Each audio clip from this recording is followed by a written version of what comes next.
वळूयात राज्यातल्या इतर महत्त्वाच्या बातम्यांकडे। बातमी आहे आरक्षणाच्या संदर्भातली। मराठा समाजासाठी राज्य सरकारनं हैदराबाद गॅजेटियर लागू करण्याचा निर्णय घेतला आणि यानंतर आता हैदराबाद गॅजेट हा अत्यंत कळीचा मुद्दा झालाय।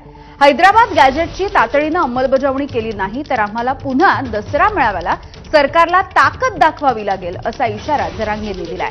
तर त्याच वेळेला ओबीसी नेते आणि मंत्री छगन भुजबळ यांनी दंड थोपटले असून हैदराबाद गॅजेटच्या जीआरच्या विरोधात सरकारला कोर्टात खेचण्याचा निर्णय भुजबळांनी घेतलाय। येत्या 2 दिवसांमध्ये मुंबई उच्च न्यायालयामध्ये मराठा समाजासाठी काढण्यात आलेल्या जीआरच्या विरोधात याचिका सुद्धा दाखल केली जाणार आहे। छगन भुजबळ ओबीसी नेत्यांच्या वतीनं उच्च न्यायालयामध्ये ही याचिका दाखल करणार आहेत।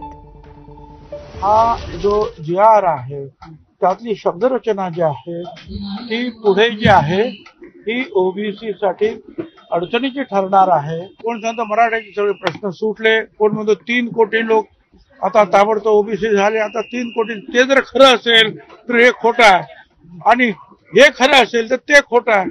तर त्या खऱ्या खोटं नक्की काय आहे हे शोधण्याचा आमचा प्रयत्न काय होत नाही, चॅलेंज नाही होत, फिलेंज नाही होत, काय नाही होत, जीआर आमचा काय होत नाही, चॅलेंज होत नाही, काय नाही काय नाही। यांना जे 94 आमचं स्वतःचं 16% आरक्षण दिलं आणि आमच्या लेकरा बाळाचं आयुष्याचं वाटलं झालं, ती जीआर कसं करायला, ती जीआर रद्द करायचा 50%च्या वर गेलं 2% कसं काय दिलं? तुम्हाला कायदा कळतो ना, आम्हाला कळत नाही काय? आणि आम्हाला जर कायद्यातलं जीआर मधलं कळत नसतं, हे आंदोलन इतक्याला मालत नसतं, मराठीला एक बी नोंद मिळाली नसती, एक बी।